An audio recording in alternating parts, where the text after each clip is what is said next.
Hi, everybody. Thank you for joining Vince and myself, and thank you to the Beckmans for joining us in Virginia, DC. Quick question: can you guys hear me? Okay? Can we hear you? Yes. Yes. Fantastic. We can hear you. That's actually more important.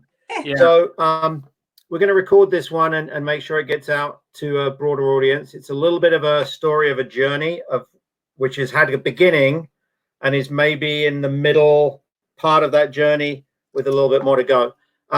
Christy, the blonde, is somebody that I've worked with a lot in United Soccer Coaches when we were in SCAA in the Master Coach Diploma. One of maybe four or five women that have actually taken that award out of maybe 50, 60. So kind of an ambassador and a pioneer in that regard. And her husband, Chris, who I'm meeting for the first time in the virtual world, although I'm pretty familiar with this story. But I'm going to let Christy talk a little bit about Chris, or Chris can introduce himself. But Vince and I are going to turn it over to you guys. You got your slide deck. And when we pop up, we'll have questions from the audience. And please tell as much of it as you'd like to. So welcome, and over to you guys. Thank you. Thank you. Hi, everybody. I'm Christy, and this is Chris. And I'm going to let Chris, who is a retired United States Air Force fighter pilot, go ahead and tell you a little bit about who we are and where we came from. Awesome. Thanks, Son. I guess our story started about 25 years ago. Graduated from college, joined ROTC, got the commission, and went on to serve the Air Force for over 23 years as an A-10 pilot. You know, Christy and I have moved around many times, over 18 different moves, about 18, I shouldn't say 18 different moves, 9 different moves. About every 18 months we moved around. And so we've had the pleasure and the honor to be able to live in a bunch of different communities throughout our different tours and assignments throughout the military. And the one thing that we always embraced as part of our ethos wherever we went was to always try to leave the place a better place than when we first got there. And the way we did that was to authentically connect with our communities wherever we lived. And we did that through church groups. We did that through our schools where our children were. We did that through our local communities. Places from where I worked, Christy worked as a coach or a teacher. And so we kind of integrated and set down roots wherever we were and made every place we served as home. And so we did that in different ways. And you can see kind of some of the pictures up there on the slide. We did it through things like Habitat for Humanity, Make-A-Wish Foundation, Big Brother type programs. We would have the kids out to the base where we would show them the airplanes, let them get dressed up as pilots or any of the gear that we had. We'd get involved in the local community. You can see down there on the left side, that's us out there washing the Vietnam Memorial Wall here in DC. So it's kind of been something that we've done everywhere we've went. And the big part of that is always this connection through our community in service. So when we got back to Northern Virginia, that's kind of what we decided to do here. And I'll go ahead and go to the next slide to kind of keep that going here. You want to talk about this part? Sure. So I got a quick question, Chris. This shows my perhaps ignorance. Is that an A-10 Warthog? That is an A-10 Warthog in the background there. That's a shot in Afghanistan in 2012. Yeah. Wow. And is that what you were flying at the time? That's what I was flying. I flew that for about 23 years in the military. Wow. Two-man crew, right? No, single airplane. In fact, your first flight in the airplane is all by yourself. They don't have any two-seat models. And how many tours of Iraq? How many tours? Oh, there was over 7 in Iraq and Afghanistan. Okay. All right. Thank you for that. I'll let you carry on. I was just curious. And I showed my knowledge of Air Force planes, although I didn't get the crew number right. So 50-50. That's all right. Thank you. So when we moved back home, we needed a job. One of the things that is kind of cool is every place Chris and I and the kids have moved, we've really connected with the community, and I got to teach and I got to coach in all those different spots. So I have this huge, vast network of people, a military family out there across the country. So we moved back home to Northern Virginia and about 10 years ago. And I eventually work over to my current high school that I'm teaching leadership classes at. And 4 years ago, it opened. So 4 years ago, we had only freshmen and sophomores on a boys varsity soccer team that I was the head coach of. We lost every game and it was a train wreck. However, we loved it because we loved the challenge, and that's just kind of who we are at Colgan. With that being said, this year I had those incoming freshmen were now seniors. So this was a really big year for us. And I had 5 Division I players that I personally felt very close with who got called to play in college, and they were doing really well. So during the scrimmage portion of our season, of the 2 weeks that we got, we beat number 1 and we beat number 2 in the state. So we were on a roll and had crazy energy, and we're thinking we were going to go to a state championship. We were really doing great. Coronavirus hit, and we were just dead in the water. It was crazy. It was crazy. So that's a picture of my team and I toward the last huddle. I really, for the first time ever, was so shell-shocked by the whole thing. But I looked at the seniors and they just needed me to lead. So I said, we're going to flip a switch and we're going to go. So the very next morning, I convinced my husband and my 2 sons to help me. I wanted to connect with the seniors. So we went on to, my friend Ian Barker sent me a website, and the website was really, really cool because it lists all the how-to directions from James in Pennsylvania, and his website is kickwalls.com. And he's on the website, it teaches you how to build kick walls. Long story short, I said, please build my seniors some kick walls. Well, the directions were so wonderful to follow that my husband and my sons were able to build these immediately. And then we delivered them to the seniors on their front doorstep, and we customized them and painted them and put their names on them and their numbers. The walls are super cool because you can use them indoor, you can use them in your driveway. We have a couple kids live in apartment complexes and they fit in the hallway, and you can just train on your own. And I said, we just shift gears to my seniors, and now we go forward and we keep training. And so Chris and one of your sons is making there from start to finish off of the original design of Chris, of James, excuse me, and then the decoration, the paint job. What was the turnaround time on one of those, Chris?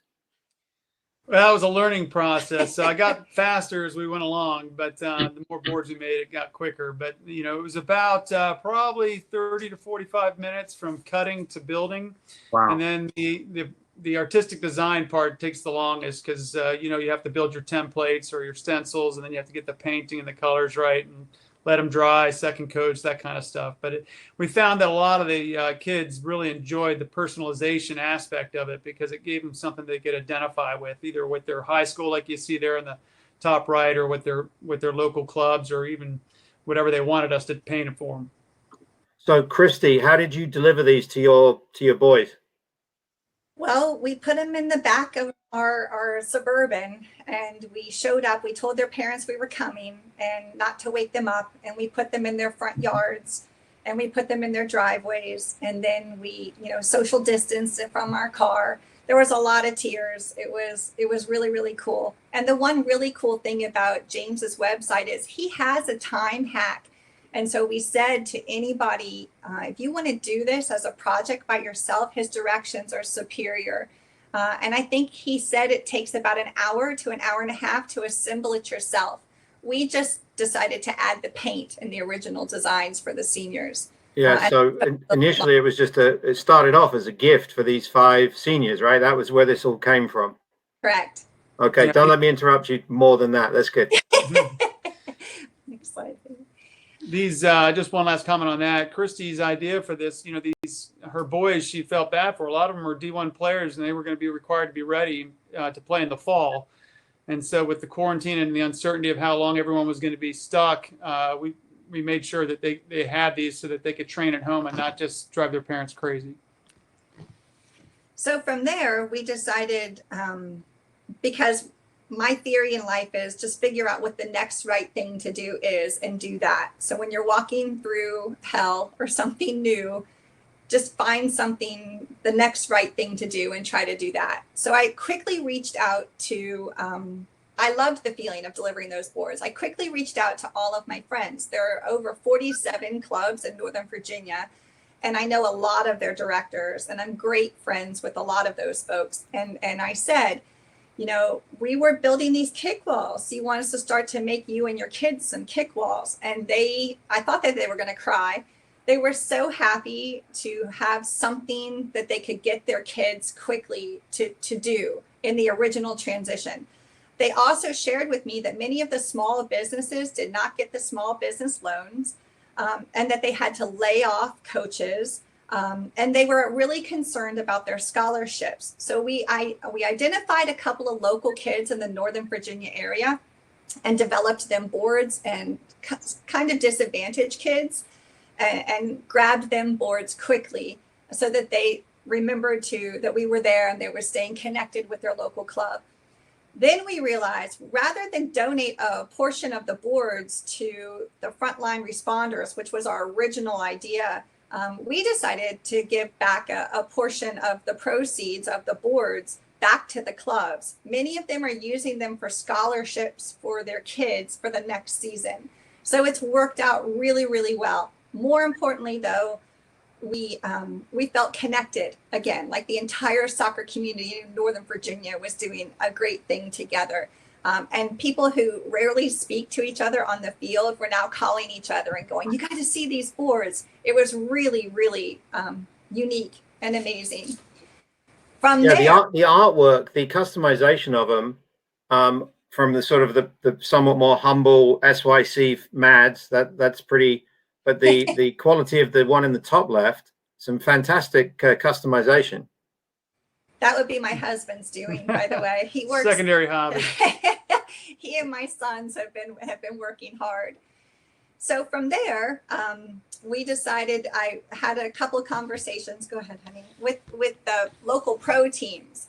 I quickly found out from Tom Torres and Richie Burke and Nolan Sheldon that a bunch of the pros were also, I wouldn't say struggling, but everyone was a little bit lost. So Richie and Tom quickly ordered 8 boards from us, and then they came and picked them up in the pouring rain, and they delivered them to their pro players who are staying with host families in it's not even their home, and they live in the middle of the city.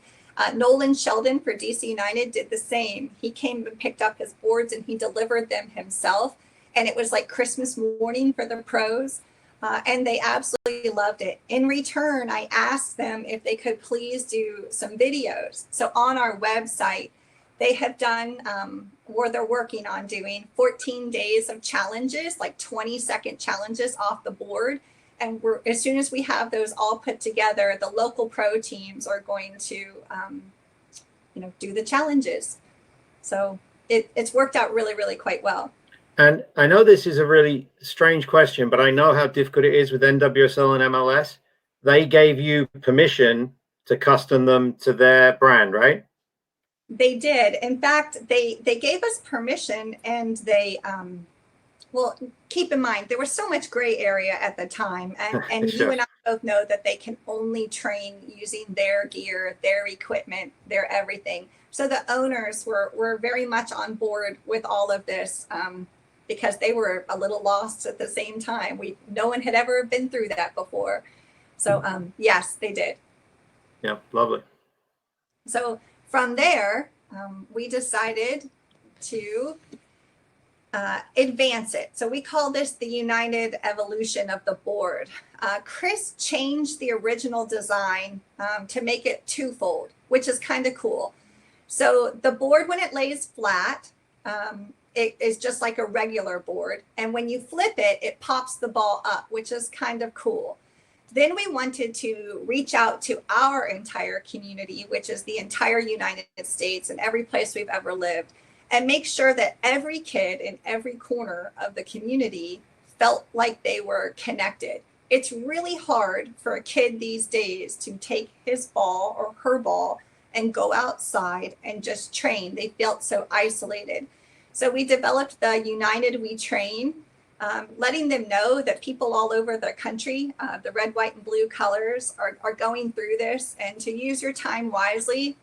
And there are so many cool things you can do with it. So if you wouldn't mind, I was thinking that we could play the commercial right now. Would that be okay?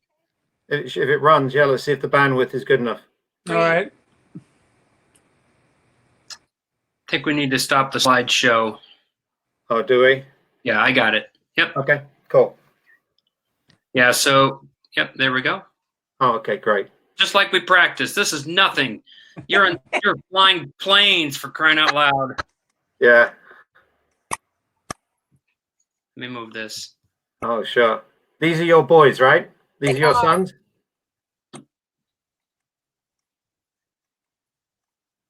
Everything was a first take. Right. This is the shortened version. So pops right back up.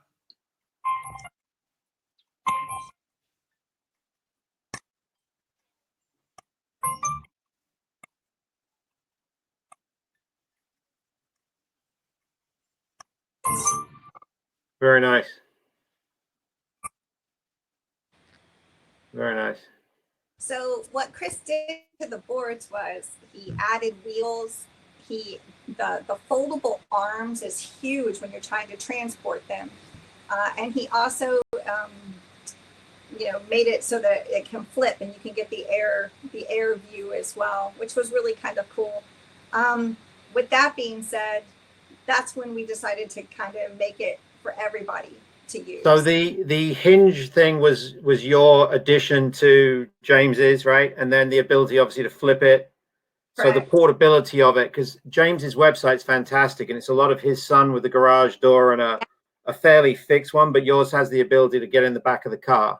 Right. And he has handles on his, which is kind of cool.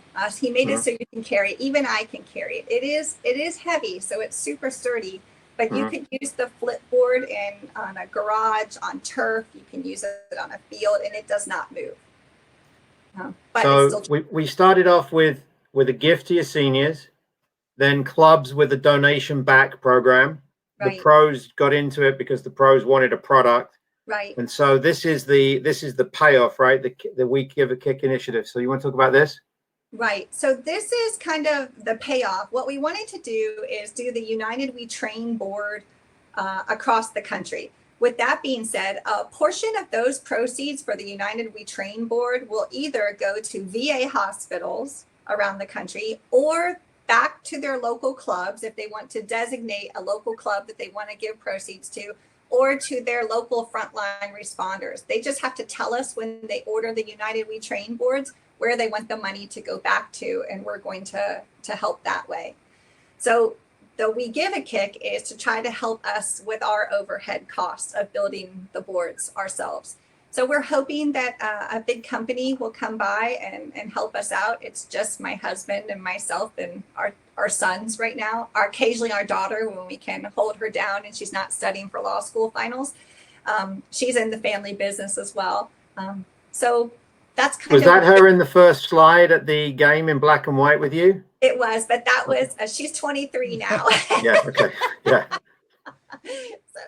So the idea would be that people could potentially order a number of these boards and then donate them potentially to soccer clubs or communities, boys and girls clubs, and then a portion of the proceeds will also be redirected to a charity of their choice. Correct. And the good thing about having that link on our website is if grandpas and grandmas or nieces, nephews, they want to send their kid a board across the country as a coronavirus gift for the summer when they're all locked down, and they're still just reopening soccer, they can go on. It's so easy to go on and order a flip board that says United We Train, and they don't have to worry about what club they play for or anything like that. And we give a portion back to wherever they want us to give it to. And if they don't, potentially a kid in Hawaii could keep using this board and then knowing that somewhere down there was a donation made to first responders or some other worthy cause, and he or she could talk to a kid in Virginia who's using the same board. That's the idea of the United. That's the United We Train. We're hoping to get them across the country. And we're also hoping that, like we said, a big company will come in and help us with this initiative so that we can really make it quick, so we can get these kids some help this summer and they can, remember to love soccer. And Ian, another way that these kids can connect with these boards is like when Christy gets some of these folks either on the pro teams or the clubs that we're working with to make some of these challenge videos, that they can do that with anybody from across the world or the nation. They can engage in these challenge videos and work on their skills at the same time and do something that's kind of fun. We're also going to eventually get up and running a series of training videos on how to use the boards, and maybe when you have 2 kids, when you have 3 kids, 4 kids, clear on up to 8, how you can use them as bumpers, how you can use them in training sessions. So if you do get a buddy to play with you, or coaches want to get the boards for their clubs, it's nice because they can sit right on the side of the field and have more players to coach to. So it's kind of twofold. Well, I think we have a friend that joins us all the time called Rob, and he said Shark Tank, which is actually a pretty good shout, because I mean, I'm terrified. Those guys are tough customers. I don't know. I wrote in the chat box. Mark Cuban's an IU grad. He's an IU soccer fan too. There you go. I think I'd rather face the enemy in Afghanistan than those guys. So I liken it a little bit to like the Bombers socks, right? So the Bombers socks has developed into a legitimate business, Yes. but with a huge philanthropic social justice cause. The reference I have, my wife works at the business school here in University of Missouri, Kansas City, and they have a program called Conscious Capitalism, which is the suggestion that it's not bipolar, it's not exclusively philanthropic or corporate America. There's somewhere in between. Right. And there's a lot of really good research on why tying in donations and giving back is a really strong business opportunity too. I'm going to be putting the links on my personal Facebook and my Twitter account for you. We'll post this on the website. We only got a small audience this afternoon, but we typically get triple figures in the YouTube pickup, and then it's up to you to take it from there and maybe follow up with some people. But the people that have joined us, if you want to check Kristi and Chris's website out, do so. And if you want to reach out to them personally, just let us know. Wonderful. Great Thanks. job, you guys. I'm going to let Vince wrap the show, but really, really pleasure to talk to you. Kristi, it's always nice to talk to you. And Chris, finally nice to meet you. And it's good for you to know all these people that your wife meets, they actually exist and they're real. She doesn't just come to Kansas City to hang out and drink. She actually did a coaching school too. Right. Although she maybe had a drink while she was here too, I think. A couple maybe. Thanks, you guys. Well, really appreciate it. thank you very much for joining us. Can you hear me? Yes. Yep. Okay. Well, we had problems this morning, so thank you very much for coming on and joining us, and thank you, boss, for arranging for these two to come on. And I what an outstanding idea, what an outstanding story, an amazing story. And thank you for your service to your country. And now it seems like you're going to be helping more, right? I mean, if this gets out, and Sure. Happy to do it. yeah, and if these get in more backyards and homes, maybe mental health will, can help as well. So I think we have one of the gentlemen, Rob, on the call has indicated he'd take one into Missouri and St. Louis and try to develop for you. So you'll have to work that out with him. I'm not going to get involved in the middleman, but All right. Rob is a college coach in Missouri and a loyal person to the show. So if you could work something out with him, he'd promote it for you for sure. I Great. appreciate it. Thank Thank you. you. All right. God bless you guys. thank you all very much. Bye, Chris. Bye, Christy. Bye-bye. Bye-bye.